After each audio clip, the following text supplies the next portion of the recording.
All right, today, multiplication and division. Yesterday we were doing addition and subtraction. Now again, the objectives you probably aren't going to care as much on yourselves, but just remind yourself one thing here. When we're solving, okay, the idea is to get our variable on a side by itself. And it doesn't matter if it's x, y, n, q, whatever it happens to be. The whole idea is, do I have it to x equals or y equals? And not negative, but a positive on that. And that's going to be my key as I do these. So you're like, oh, here comes the fancy crazy stuff with all the letters again. Okay? But again, below it, we've got what it means really simply. When we're talking about the multiplication property, basically it means if I have two numbers that are equal, and I multiply both of those sides by the same number, so like if I had 4 equals 4 and I multiply both sides by 8, they're still going to be equal.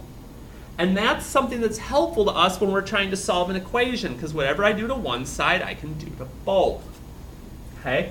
So this is kind of our fancy mathematical way of saying it, but then we always get into the kind of more concrete type of things. And when you see these up here, if you don't have a lot of experience with taking notes, you don't have to write exactly what it says. Kind of look at it and say, okay, what do I think this means? You might look at what it means and say, oh, just multiply both sides when I do it. Maybe you only need this part, okay? Whatever it is you think it needs to kind of help you remember that part. So, okay. So we know 3 equals 3. Well, that's kind of a duh moment here. That's going to drive me crazy. I'll mute it. Okay. Does 3 times 4 equal 3? Well, no, but I only multiplied the 4 to one side. So, when I multiply the 4 to both sides, it works, okay? It's true. And that's what I'm trying to keep in mind when I get this into an equation form. You're like, but we don't get numbers just like 3 equals 3 and I can times it by 4. And I get that. But at the same time, you've got to keep reminding yourself of certain things to make sure. And I know those are kind of ridiculous and over the top. I get that. But, you know, would you ever put deodorant under just one arm? Would you ever just wear one sock? I get it. But it just kind of makes the same point that whatever I do to one, I've got to do to both, or it doesn't work real well. So for example, if you look at an example here, what we're going to see is I've got x divided by 2 equals 4. Now I've got to think about opposites here, and I didn't even put that on here, so maybe that's something you might want to write down with it. If I'm dividing by 2, the opposite's to times by 2. So when I do that, over here, my 2's cancel. Notice this didn't become 2x. This 2's whole job in life was just to knock out that other 2. But whatever I do to one side, I have to do to both, even though the right side's not a fraction. So the 2's cancel out and leave me with x, and x equals 8, and then I can plug it in. Does 8 divided by 2 equal 4? It certainly does. And that's what I'm trying to do. Now, some of you may say, but I know this off the top of my head. I just know that 8 divided by 2 is 4. Do I have to do, this step thing? The answer is yes for now, because I want to make sure when you get to one that comes up as a fraction answer or some bigger answer you don't know off the top of your head, that you understand the concept and how things are going to work. So then what happens if I get a negative in there? And this is a thing that catches, I've even got Algebra 2 students that get caught on this sometimes. So there's no shame in having it work that way. If I have a negative in front of my fraction, that negative goes either on the top, could go with my x, or it could go on the bottom with my 5. Now this is just my personal opinion. I personally don't do what I did here. I always put it on the number, and here's why. That way I do one step and I'm done. I'll multiply by the negative 5, I'm good. Because here, if I go to solve this, okay, notice they did the negative 5 anyway. I'd have put the negative 5 here, but that's me. Okay?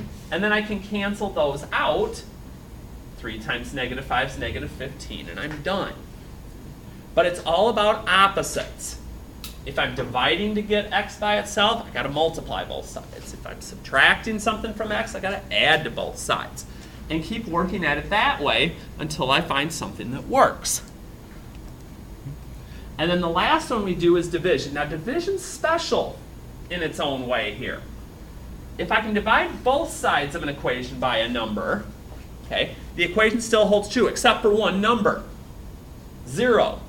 Because if I divide by 0, I run into a little bit of an issue. You're like, ooh, what issue would that be? Well, let's take a look at what issue that would be. If I try to punch something into the calculator, and it doesn't matter what number it happens to be, so let's just pop this here for a minute. If I take any number and divide by 0, what happens? Oh, I get an error, okay? Divide by 0. Because I can't divide something into 0 parts.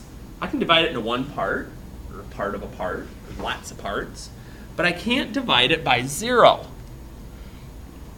So when I start looking at problems, again, it's about opposites. If I have 4 times x equals 24, the opposite of times is divide. When I divide, those guys just cancel out. And 24 divided by 4 is 6. And I can check it, and again, I'm not going to force you to, but if you think about it, if you know every time you're going to get the right answer, if you check it, it's not a bad idea. Or number 2, okay? If it's a negative there, that's not minus 6, I don't want to add. It's negative x times negative 6. It's x times negative 6. There, I got it out right. And if I divide by that negative, I still got to watch my signs. But again, opposite of multiply is to divide. I just do opposites until I get things together. Oh, fractions. Yeah. Okay? No worries. Okay? No worries with the fractions. Personally, I am more of a fan of the two-step method, but I like showing students all the options in case somebody likes it one way better. I'm good with that. So here, for instance, if I do it with 2 steps, I say, okay, my first job is to get this 2x by itself. Well, right now I'm dividing it by 3. So I got to times by 3. So I do it. And those just cancel each other. I still multiply the other side by 3 even though there's no fraction there.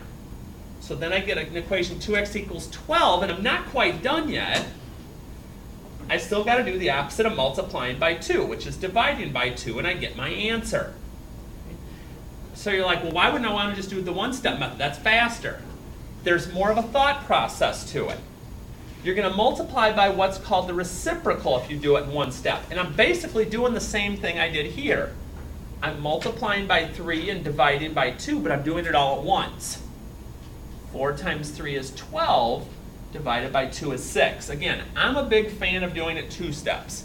If you take your time with things, you tend to make less mistakes. But if you're an expert and you can do it all at once, I'm fine with that. But notice I'm seeing the work that's being done. I don't want to see something going from the original problem, 2x over 3 equals 4, to x equals 6, and there's nothing in between. That's when I kind of start to ask questions on what's going on. So when you look at these last ones that are on here, before we get you ready to go here, let's talk our way through these, because we're on the back of the packet now anyway. So on this first one, this x divided by 7 equals 3, what would be my one step to get x by itself? What's the opposite of dividing something by 7? Yeah, multiply both sides by 7. Good. So if I were to multiply both sides by 7, and I want to actually be able to see work on this one, so we're going to switch up here for a second.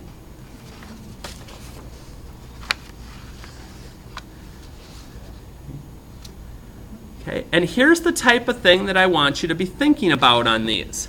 When you're doing them, if you show the step, it's going to click more. If you sit there and go, yeah, I don't feel like doing this, I'm just going to write down answers, you're going to get the same result that you got when you did this last year, which isn't the result you want. Okay? So here, basically, it's going to become, you're going to get the grade out that you put into it. Because I'll help you out with stuff. I'll even get you good examples to use here that we might even think about using on the quiz that's coming up. But we've got to make sure we know how to do things. Whenever we're dividing a variable by a number, we multiply both sides by that. And I wasn't a good person on 2. I didn't put my negative 2 on the other side. Okay? Or on 3, I'm multiplying both sides by -2. So I do the opposite and I divide. Don't make life complicated. If there's big fractional ones, again, I'm a big fan of the 2-step method, which is what I did on numbers 5 and 6. And you'll notice I did check myself every once in a while. I want to make sure I'm doing this right. I don't want to do like 10 problems and then be like, oh crap, I did them all wrong. I got to start over again. What sense does that make? So when I got to the 2-steppers, I always take care of what's furthest away from x first. Okay? This divide by 3 is a lot further away than that 2 that's right next to it. So I deal with the divide by 3 part first, and I multiply. And then when I'm done, well, now I'm multiplying by 2. I got to divide by 2. It's just a short process that lets you work through the problems and get to answers. And that's all it basically is. Okay? So, is there anything question-wise that we want to take a peek at?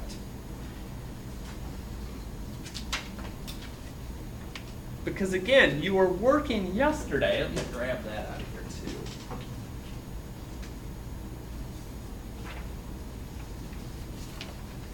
too. We were working yesterday on this packet, or at least we were supposed to be working yesterday on this packet, okay, with the solving equations on the add and subtract. So now today,